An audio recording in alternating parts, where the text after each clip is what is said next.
naglalakad sa tabing dagat. Tirik man ng araw parang langit pag nakayakap ako sa iyo. Tapos nakahawak ka sa akin braso, nangangarap habang nakatingin tayo sa malayo. Ang dami kong hiling, ang dami kong gustong gawin, mga bagay upang pag-ibig ko'y lalo mong damdamin. Gusto ko yung ganito, yung hawak ko ang yung kamay magkaakbay. Parang wala na yatang papantay sa pintig na kakaiba. Nahatid mo sa akin, ako'y ganado pag ikaw ang kasabay kong kumain ng iyong halik na ang dulot ay ngiti na abot tenga. Kaligayahan na hindi kayang mabili ng pera. Di ko kayang isipin ang buhay nang hindi ka kasama. Naiisip ko pa lang ako'y parang maluluha. Nakatabi kita pero ba't ganito ang pakiramdam? Nalulungkot pa rin ako at labis na nasasaktan.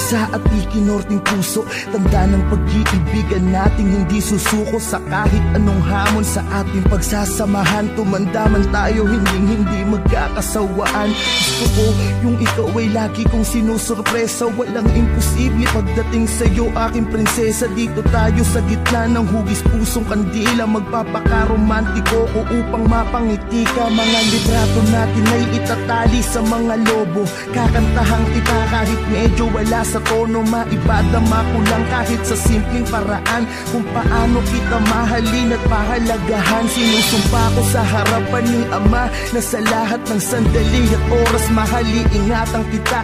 Pero bakit ganito ang bigat ng pakiramdam? Nalulungkot ako parang may problemang dinadamdam.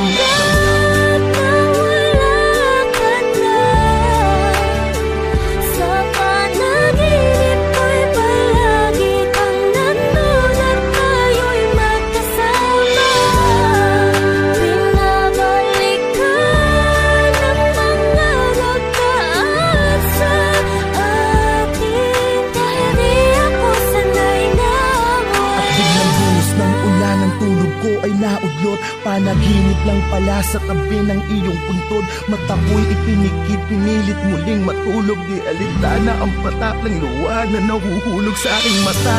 Kahit basang-basa na ng ulan, hindi ko kasi alam kung paano pasisimulan ang buhay nang di ka kasama. Sinanay mo kasi ko na laging masaya at ang araw ko ay kumpleto. Wala na akong kasabay magsipilyo, wala nang makulit. Nauupo lagi dito sa binti ko. Wala na akong kasubuan kapag kumakain. Sa tuwing at 13, wala na akong susurpresahin. Wala na akong bibigyan ng bulaklak at yayakapin sa harapan ng mga taong pumapalakpak. Wala na ang babaeng habang buhay ko mamahalin. Lahat ng yan tanging sa'yo ko lamang kayang gawin.